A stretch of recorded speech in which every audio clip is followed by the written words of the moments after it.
நண்பா என்னை வந்து பெரிய யூடியூபரா நினைக்காதீங்க, உங்க நண்பனா நினைங்க. ஏன் சொல்றேன் அப்படின்னா, நண்பா நான் உங்க கஷ்ட காலத்துல வந்து தோள் கொடுக்கணும்னு நினைக்கிறேன், ஒரு மோட்டிவேஷனலா வந்து பேசணும்னு நினைக்கிறேன்.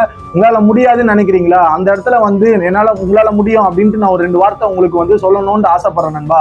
அது வந்து வாழ்க்கையில வந்து வெற்றியோ தோல்வியோ, கண்டிப்பா வெற்றியா இருந்தாலும் நான் உங்க கூட இருக்கணும், தோல்வியா இருந்தாலும் கண்டிப்பா நான் உங்க கூட இருக்கணும். சரிங்களா? கண்டிப்பா வந்து உங்களால முடியாதுன்ட்டு நீங்க என்னைக்கு நினைக்கிறீங்களோ சொல்றேன், இந்த இடத்துல சொல்றேன், கண்டிப்பா உங்களால பெரிய ஆளாக முடியாது.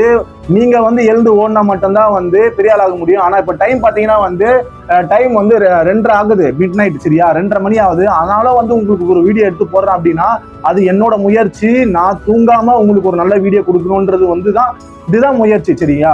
அது வந்து ஒரு உன்னால முடியாது உனக்கு தெரியாது அப்படின்ட்டு வந்து கண்டிப்பா வந்து நினைக்காதீங்க. ஏன்னா அது வந்து என்ன தெரியுமா, மத்தவங்கள சொல்லல. சரியா?